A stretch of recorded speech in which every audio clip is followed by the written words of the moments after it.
You look funny. Well, good morning, television neighbors. Let's see. Today I wanted to talk a little bit about communications over long distances, and you know, that's something that I've always been kind of fascinated with, and also this topic. I'm very fascinated with futurism, and so I wanted to talk about how I was watching a movie that featured communications over long distances, and there have been several that are along similar lines, and in the way they dealt with this problem. And I just think it's really interesting how we've had the technology to deal with this in exactly the way that the movie, this was a science fiction movie, so we can deal with things in exactly the way that that people dealt with the problem when they could do anything with their imagination, that special effects are capable of, which is just about anything.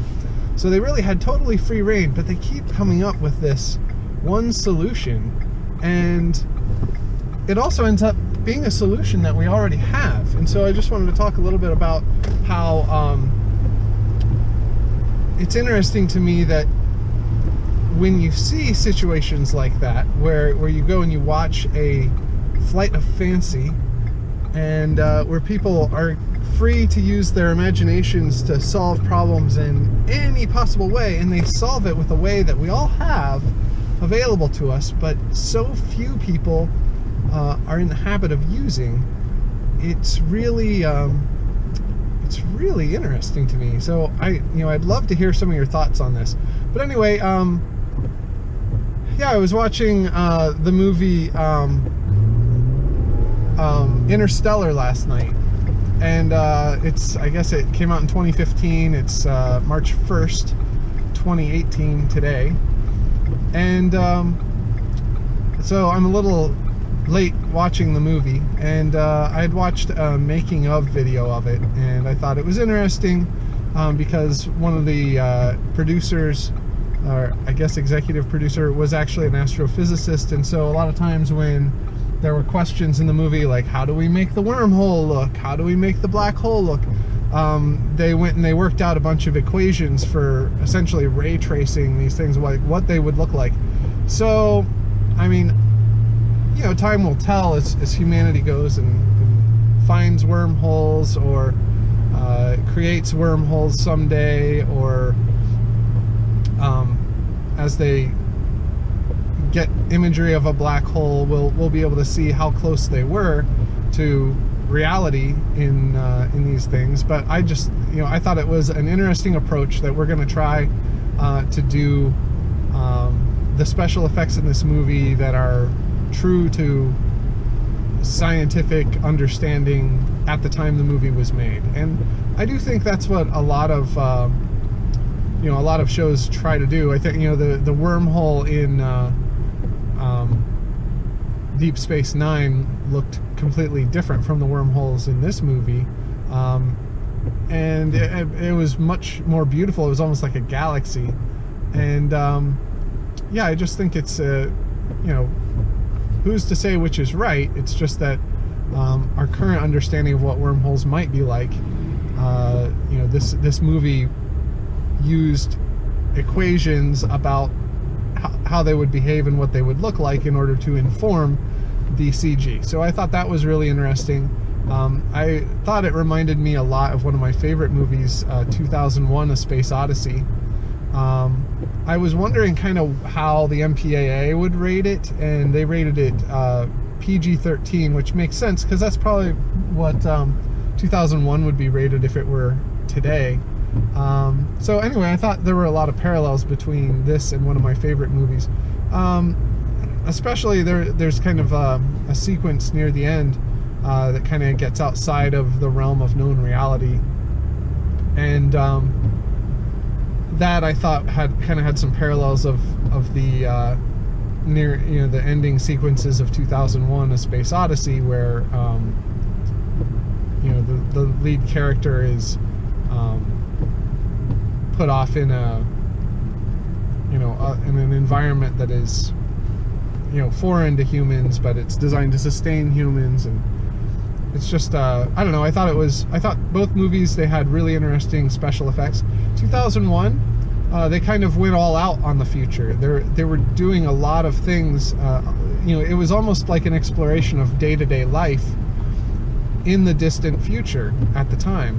And in Interstellar, it was really, it was an exploration of day-to-day life in the not-so-distant future. So most of the technology they used would be familiar to people today. So people I didn't really see a lot of cell phone. I mean, they had, I think, some cell phones being used, but it was kind of interesting too, because even though it was in the future, and then there were some more futuristic things, such as the spacecraft that, the actual passenger compartment that they were flying in, that seemed to be more advanced. But that was also not a mainstream piece of technology. All the mainstream stuff seemed to have kind of regressed. So instead of talking via a cellular network, which, as I speak, there are cellular networks that are, expanding, and there are talks of doing massive nationwide rollouts into 5G cell coverage, which would dramatically increase speeds, and then also they're working on increasing coverage as well.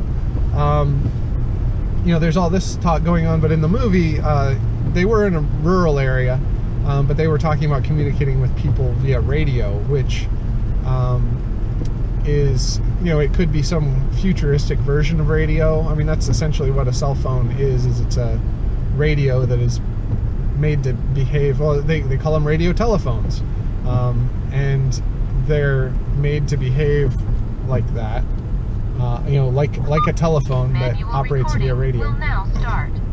So yeah, I thought it was interesting, the different treatments of technology. And 2001, of course, was made in like the late 60s, and so they could see some of these things on the horizon, I think, but they, computing especially had a long way to go. I thought Interstellar presented AI in a very futuristic standpoint, but even there it was presented as a relic of a better time. And while the guy on his farm used AI for a lot of his farm equipment and machinery, it was kind of scavenged AIs left over from war and battle and stuff like that. So there was a lot of it was kind of a presupposition that in the future of humanity, we will have invested most technologically in warfare, but essentially humanity will be unified by an understanding that the world is, Spaceship Earth is failing us, and life support is failing us, and so people lose interest in war, and instead kind of switch to meek subsistence living. And I don't know, I thought that was kind of, they spent a lot of time setting the scene, and even that is supposed to be based on current situations, because there are like dust storms at the time the movie was made that were ravaging the Southwest, because they were having a huge drought and everything. So yeah, I thought that was all, it was an interesting premise. You got to just let the movie go with it, kind of suspend some disbelief. And I mean, it's a horrible thing to deal with, psychologically, is that, that everyone, well, first of all, in the movie, a lot of people had died off. It wasn't clear whether or not that was from war or starvation or something like that, but there's this guy who's like, imagine a world with 6 billion people on it, and that's not too hard for me to imagine, but apparently it was mind-blowing for these people. So anyway, they leave, and they have to travel far away, and that's something common between both movies. In the movie 2001, they were only going to Jupiter. They were on their way to Jupiter. In the book, I think they were going to Saturn. I think Jupiter might be more photogenic. In Interstellar, they actually did go to Saturn. I thought that was interesting. So lots and lots of parallels between the two. But one thing that I really noticed was they seem to communicate with each other directly, like in real time, via non-video means, where in 2001 A Space Odyssey, it was kind of like a luxury thing. Like, I mean, it seemed to me a luxury thing. Like, he was at this space station hotel, and he went into this enormous booth, and he paid some amount of credits. So it wasn't free, and he could talk to his daughter back on Earth in real time with a video call. And so there was kind of like it was hard to tell for me if that was like an everyday kind of thing or if that was like a splurge. So in Interstellar, though, they definitely seemed to communicate with each other via audio only means when it was real time, like they did telephone calls with people. Though it was interesting, he had like obviously wireless technology to interact with a drone, but when his tire broke down and he was late for an appointment, or when his tire failed on his vehicle and he was late for an appointment, he didn't like get on the phone and call anyone for like roadside assistance. I mean, part of it was that he was, just they were trying to establish the main character as a can-do kind of guy who just takes care of his own problems. It was almost like a guy in a Viagra commercial or something. Like they're just trying to show how manly he is, that like when his tire goes down, he wasn't even, he's like, get the spare, and they're like, and the son is like, that was the spare, and he's like, all right, get the patch kit, you're gonna have to figure out how to use this on the fly, and it's like, he's like, I won't always be here to take care of you. And it was just, I thought it was kind of interesting. I mean, they could hopefully just call someone and come out, and they ended up losing interest in repairing the tire altogether, and it was, I don't know, kind of maybe a gag in the movie. But anyway, when they get in the spacecraft, they need to communicate over long distances and long times. They weren't really sure when people would come back due to relativity. They were going to be going through a wormhole. They were going to be going around a black hole, in the vicinity of a black hole, which results in some time dilation due to the theory of relativity. And so essentially, as they were going around the black hole, or anytime they were moving really fast relative to everything else, time would be passing normally for them from their perspective, but from the perspective of people back on Earth, time would be going really fast. So they got in a situation where like 1 hour on a planet, they calculated, was going to take 7 years on Earth. So they really couldn't dawdle. Most space missions here on Earth, it takes so long to get somewhere. You go down, you land there, and then you spend a lot of time there. Well, here they had to get down, get a data recorder, rescue someone maybe if they're still around, and then get the heck out of there. So time dilation was a really big character in the movie, and I thought it was like, there are a lot of movies that don't really do a good job with it, like Star Wars, they're doing, and Star Trek. Time dilation would really wreak havoc on their on the plot lines, because they'd warp somewhere across the galaxy, especially Voyager, where they spent a lot of time warping from one quadrant or the other, like literally from the opposite side of the galaxy to the other opposite side to get back to Earth. Those people would be aging, since they're traveling at warp so much compared to everyone else. They would be aging a lot more compared to people back at Starfleet, which, so, they, admirals would come and go, and like babies would be born and become admirals and die, and, it would be a ridiculous plot, because every time you saw someone, I mean, it'd be an interesting thing to see how they could handle it, like how who all these people are all the time, because from your perspective, people are, I mean, entire lifespans are disappearing just in the course of one mission, maybe generations. And then also all the technological advances, which I thought that was an interesting thing about Interstellar. It's like, because things had kind of taken a turn for the worse, people were putting all their technology into food production, and they weren't really spending a lot of time developing new technology. So, I mean, they did it where they had to, but for the most part, it was just technology was kind of, they made stuff that was really robust and would last a long time, but even that was kind of wearing out, and the AIs were kind of developing flaws in their personas and stuff, so they'd have to be corrected or reset and stuff like that.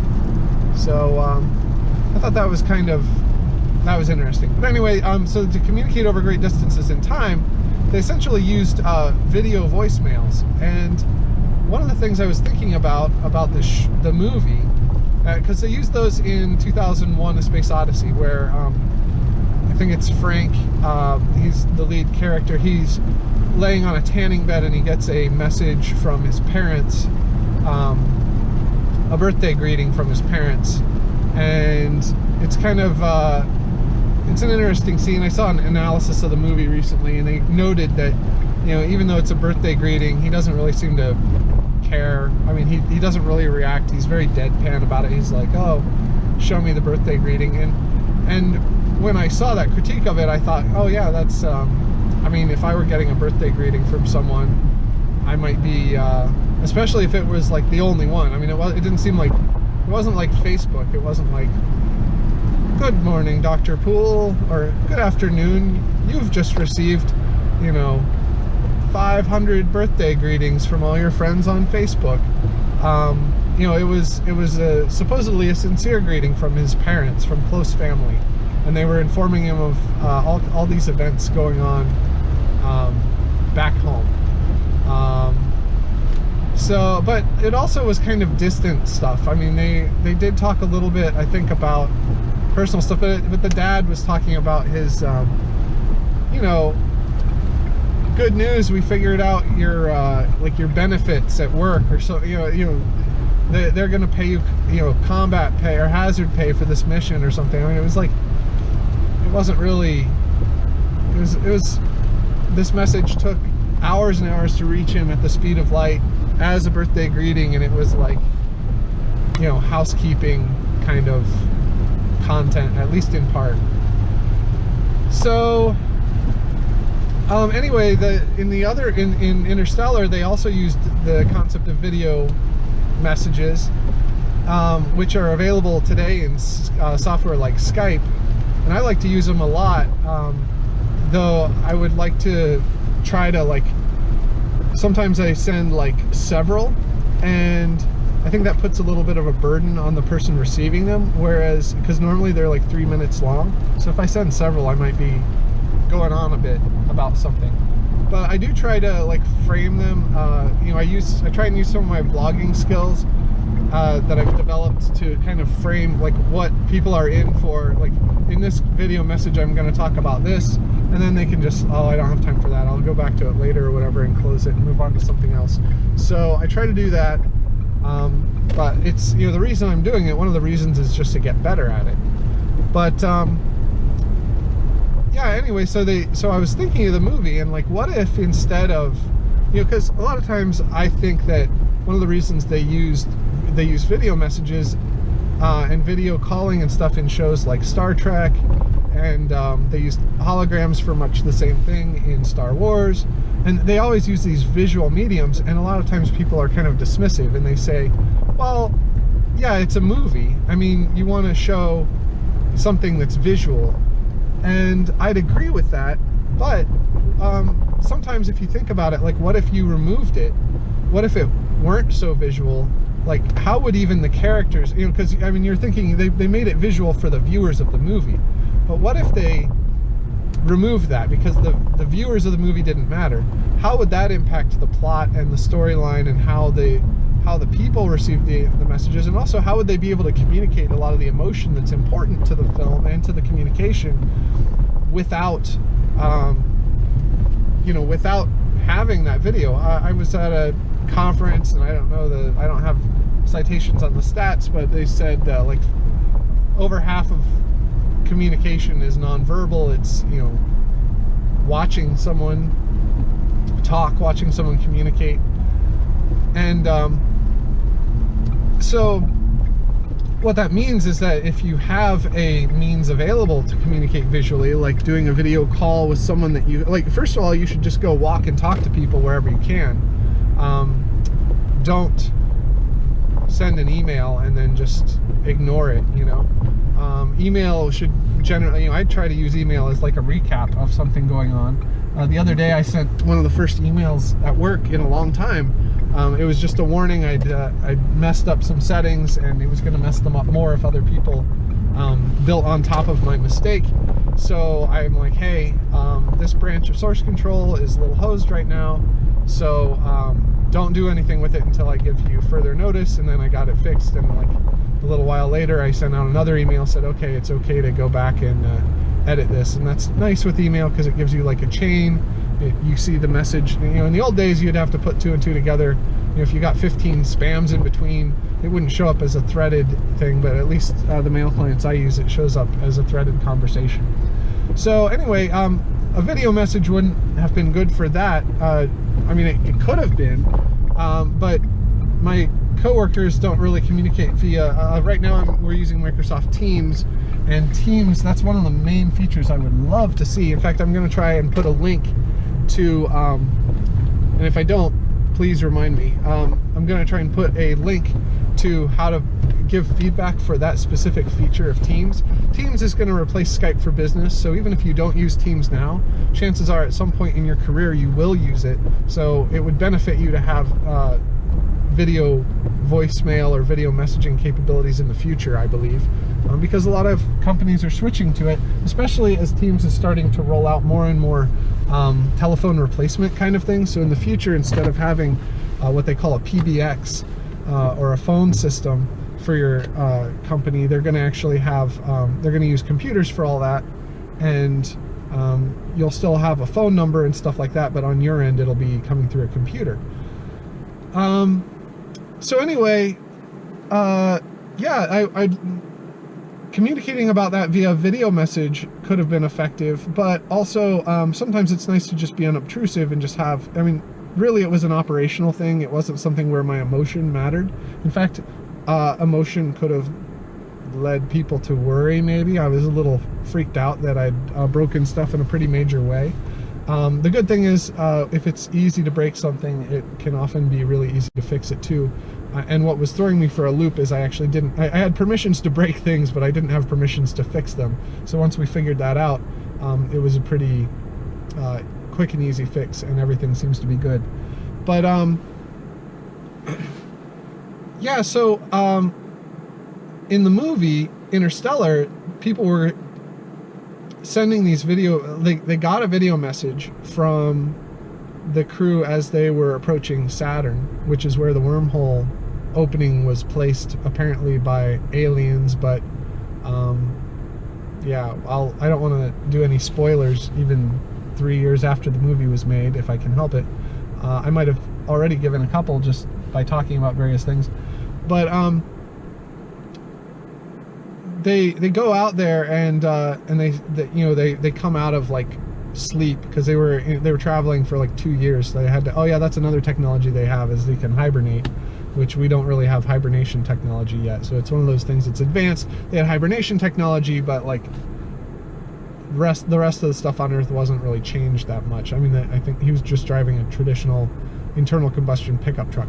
So anyway, they come out of this sleep for 2 years, and they wake up and they're groggy and stuff, but then they're curious. It's been 2 years, you know, by everyone's measure. It's, you know, they didn't notice it because they were asleep, but they're 2 years older, and they were talking to people, or they wanted to talk to people back at home, and you know, that's 2 birthdays, you know, all the holidays they celebrate and everything. 2 years had gone by, a lot changes in 2 years. The guy's daughter was a little girl, and she was really mad at him when he left. So they wanted to send a message, but they were far enough out at Saturn that it would have taken hours. They couldn't do a bi-directional call, And also they were able to check video messages that were left during that 2-year period. And so that was kind of interesting. And so if you watch it and you look at some of the messages, like, there could have been some emotion carried through if these were just emails that the characters were reading. I mean, they could have like zoomed in on key bits of text or had a narrator reading them, like to kind of represent, like, I don't know about when you read, but when I read, I have a little voice in my head, and it's not really my own voice, but it's kind of a little narrator that's like kind of, it's not even vocal really, it's just a voice in my head that kind of goes along and is like presenting the information in front of me, I guess. And so you could have had a narrator representing that, and then emphasizing things and adding emotion and stuff like that for the purposes of the movie. And, you know, I can't imagine though, like, maybe as video messages are more popular, you're going to get more spam, but like, this was in a controlled space environment, so all the messages that were going up were from mission control on Earth. It was interesting. This is a, like, mission control. They were working on stuff like the mission. They were supporting the mission for like years and years and years, and they also had no information. Like, it was very much a time travel mission forward. So they, you know, if you just got a snafu that delayed you for a couple of hours, that could be decades back on Earth. So you can't just like, well, we haven't heard from the astronauts in a while, so I guess we'll shut down this program. You know, we're not gonna monitor them anymore or anything like that. And then meanwhile, like, all hell's breaking loose on Earth and everything. And people are living their lives and stuff. So it's kind of interesting from that standpoint. But they're sending these video messages, and they were very emotional messages. And, you know, if you can imagine, like, taking a break from your whole life for 2 years and then just going back and watching video messages from your loved ones, like just a summary, like, oh, by the way, so-and-so died, and all this. I mean, this is all going to hit you like a tidal wave all at once. And reading it via email would be, I think, even worse from an emotional standpoint than a video message, because with a video message you can see so much about what the other person is doing, but with email and text, there's so much that you have to just fill in based on how well you know the person. And even then, with people you're very close with, you can have a lot of misunderstandings. So I thought that was interesting. I was just kind of imagining the movie, like, what if this were all email? What if these were text messages? Like, what if it was, what if there were some, like, hyperspace technology that let them communicate great distances, and you know, but it was text only, like, you know, very, very slow. I mean, since they were in hypersleep and stuff, you could actually use a service that maybe sent one character a day or something like that. It'd be too slow for everyday use, but if you're in hypersleep, or if you're, you know, if you're suffering from time dilation and stuff like that, that would be a really fast data rate. In fact, it might be a data rate too fast to even receive. So yeah, it's that's an interesting aspect that they didn't really talk about, is like, if you're traveling faster than the speed of light and the modems back on Earth are, I mean, I would hope that due to general relativity, as the information transitions from where you are to where you receive it, the speed would kind of adapt, but I'm not really sure. I mean, the speed of light is constant, so yeah, that'd be an interesting thing to explore as well, as like, how would communications even work? Because communication was a big part of this. They were like, the computers were receiving and storing messages while the people were away, while they were asleep. You know, it was at the main ship and stuff like that. So and then they were trying to send telemetry back, and they've, you know, they were pretty advanced about exploring the other side of the wormhole. They sent in a bunch of probes, they built infrastructure, they had like relay satellites, but for whatever reason it couldn't go through the wormhole, probably because information can't travel faster than light, they think, or something like that. So maybe information can't go through the wormhole, though I'd imagine when you go through physically, you carry a fair bit amount of information with you. Anyway, so yeah, I don't think that the I think that there were key moments of the film that it would have been very difficult to convey the kind of emotion that was conveyed without video messages. And I think that's something to keep in mind when we consider whether or not to use, like, what medium we use to communicate in real life. I personally, I mean, I use, I try to send, when I get some downtime alone at work, I try to send a video message to, like, my family and just ask how they're doing, and sometimes they send a video message back.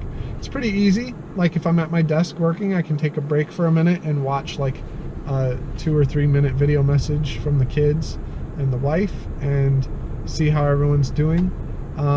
What gets trickier is when you see something that you really want to respond to. You can respond, you know, in that scenario while you're busy working. You can't necessarily go take a break, and I mean, you can, but it's a little more disruptive to get up and go take a break and record a video message. I think if it were work related, it'd be pretty easy to do. And in fact, I kind of use video messages for reporting bugs. I use the Windows G command in Windows when I see a defect in the software, and you can record audio with that. So I'll just hit record, and I'll reproduce the error, and I'll just narrate over it, and I'll say, hey, so here I am, I'm going to this server, I'm logging in with these credentials, I'm going over here, and look what happens when I click this, everything breaks. And so can you take a look at that? And then I'll hit stop record, I'll attach it to the ticket. And so that's kind of a way to use video voicemail, even if your team isn't using a technology, or even if technologies like Microsoft Teams aren't yet supporting it. It's pretty easy nowadays to do screen recordings, or you can use the camera app that's built into Windows to record videos with the front-facing camera. So it's pretty easy to kind of hack it if the technologies you're using don't support it, and start getting the benefits of video communication. People have commented, I mean, like, I was talking with someone and I reported a bug, and the guy said, well, yeah, you can't possibly have, like, had that bug. And I'm like, well, not only did I have it, but I recorded video of me having it, and the video is attached to the ticket. And that really ended that line of discussion very quickly.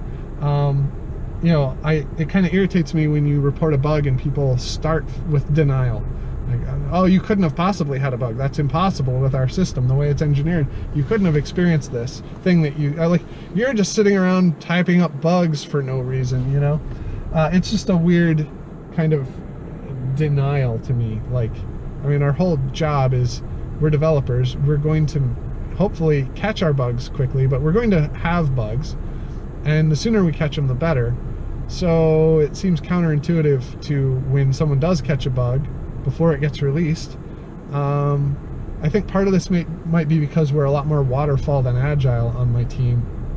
You know, if someone finds a bug, that's going to throw things out of whack. That's going to make things late. That's going to make difficult conversations with management about why things aren't ready. That's going to delay the release schedule and all this kind of stuff. Well, those are not real, like, those shouldn't be really concerns. The concern should be getting, you know, having the product team tell us what the most important things to have working best are, and then focus our efforts on those until they're working best, and then move on to the next best, you know, the next greatest concern. So, but anyway, I think a lot of these communications issues, you know, I think it starts, I mean, a lot of these things, in my experience, like, if you're still using email here in the year 2018 as your primary way of communicating with people, then you're not being as effective as technology can allow. And when you start doing things out of the box like that, then other people are going to start doing things out of the box.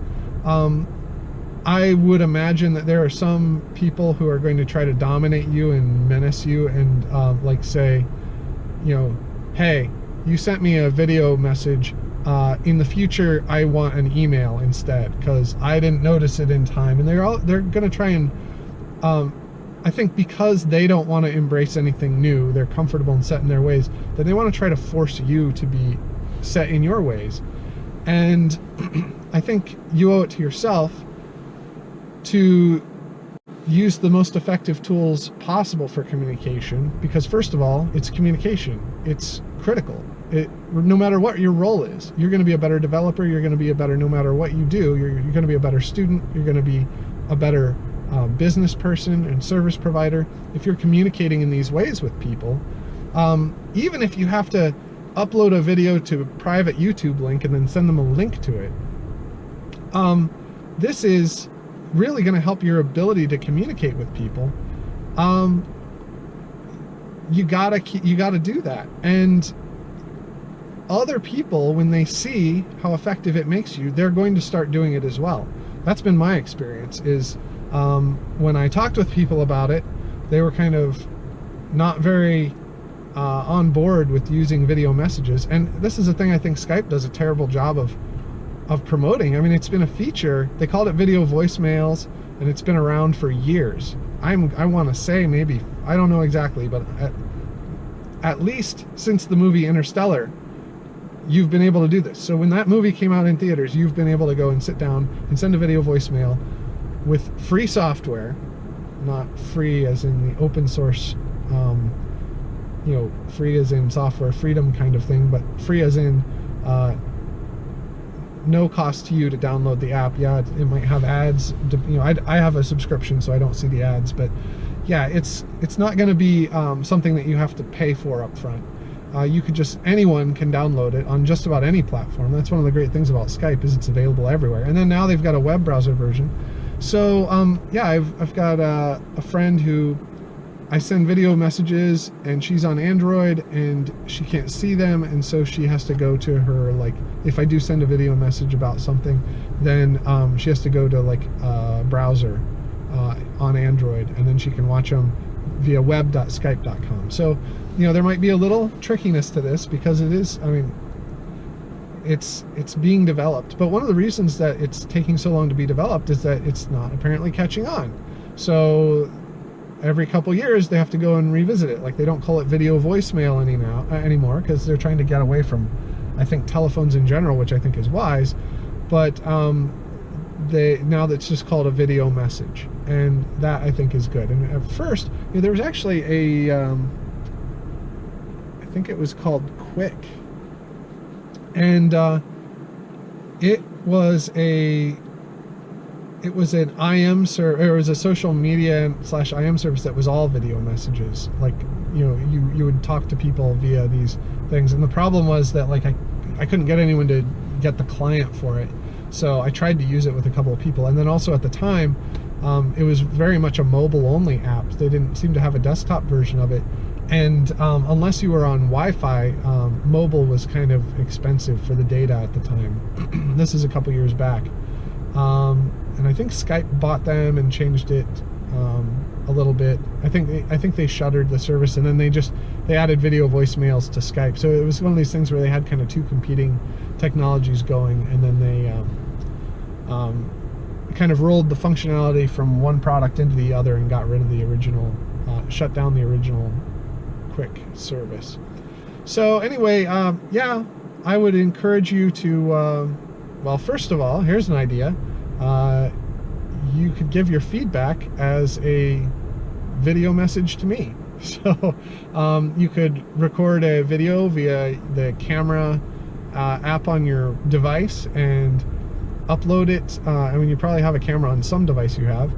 Save it and upload it to maybe YouTube as a private message. You could, you know, you can send me a Skype message at mmnoble and give me your thoughts on this. And I would love to see, you know, it's kind of weird because I'm giving you all this video feed, you know, video messaging, and the feedback almost always comes in the form of text, though there are a handful of people that have me on Skype, and they do send me video messages, and that's kind of how things go. Is, you know, I'll do a vlog, and then they'll give me feedback via a video message. So I think they're really embracing it, but I'd like to see it even more widespread, and I'd like to see it as a more widespread thing in society.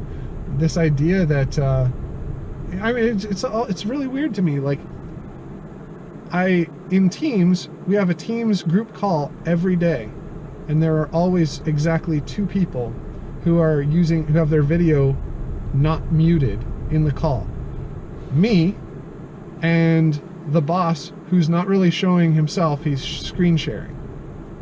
So I'm the only one doing any video. Well, I believe a lot in universality. So if you're going to go do a video call and you're not going to show your face in the video call, which almost all these people have, you know, like they're not hideously deformed or ugly or anything like this, and they're wearing, you know, they're at home about what I mean, I'd share my video from my messy basement workshop, okay? Like everyone else's environment seems to be nice, more nicely organized than mine. So, and I tend to be probably more scruffily dressed when I work from home. Like sometimes I'm just wearing sweats or something. So yeah, I think, and there is one person who's like a gamer, and she's like, so I'd imagine she might do some streaming and stuff like that, so maybe she's a little more comfortable with it, and she usually shares her video. But she also, it's very passive, like her video is on and she's looking at like a screen and the video is like the side of her head, so she's not really making eye contact, which I think is interesting. But yeah, for the most part, when I do video with people, with family and stuff, they tend to go ahead and do it. As long as it's a live video call. If I send them a video voicemail, then they'll send text replies like, "Oh, I saw your message," but they won't record a video message reply. And when I do calls with people at work, like group video calls, very few of the people are actually doing a video call. And I suppose that kind of thing is a more in-depth topic for another day. But anyway, I hope this was interesting to you, because I really would like to encourage people to think more about using the technology available to them, the stuff of sci-fi that you all have access to today. Try using it. Try, like, a lot of times when I want to switch something, I will just try something for like a week, or I'll commit a bigger commitment. If it seemed to work well, or even if it didn't work well, I'll say, well, you know, maybe it wasn't a big thing. Sometimes it takes someone else to challenge me. Like one time someone challenged me to use Firefox for exclusively for a month, so I set it as my default browser everywhere I could, and I used it, and I switched back to Edge because I didn't like it as much. But unlike most people who have a preference, I actually tried the alternative for a month, like as my primary thing. So maybe we're at the first of the month.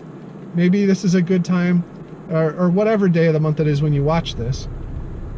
Commit to, if a person is physically available, like if you can just walk over to them, even if it takes a couple minutes, it's healthy to get up and stretch your legs. Go talk to them face to face if you can.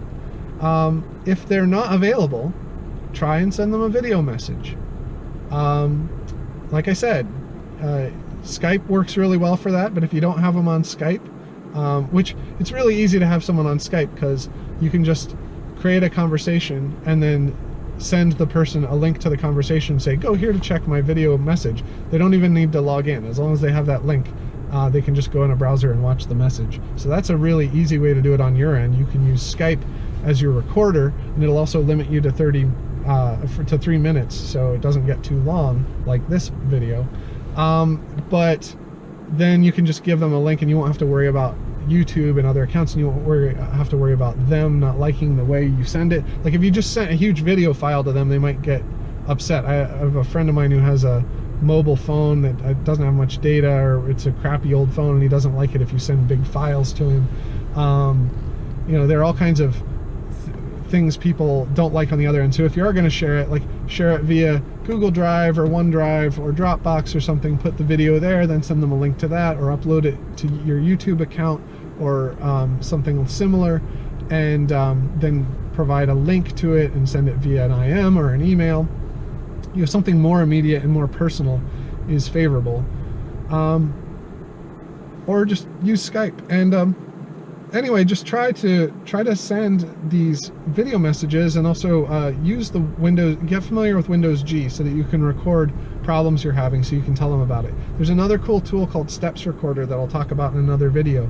That's been built into Windows for a long time, and it's really easy to use. Just do a search, hit start, and type Steps Recorder, and it lets you, it's not video, but it captures screenshots and some telemetry of whatever you're doing, so you can send that to people and they can look at the steps you were going through. You can even add little notes.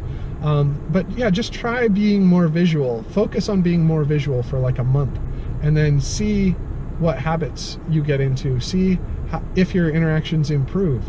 And then, of course, since the whole reason I'm interested in people doing this is I want to learn together. So please share your feedback and your thoughts and experiences. I would love to see a video from you on if you are committing to the challenge of, trying to be more visual in your electronic communications and in-person communications. And, tell me you're going to try this for a month or a week or whatever. Ask me any questions you have. I'd be happy to try and help you with some ideas or tell you how I do things, maybe in another vlog about it.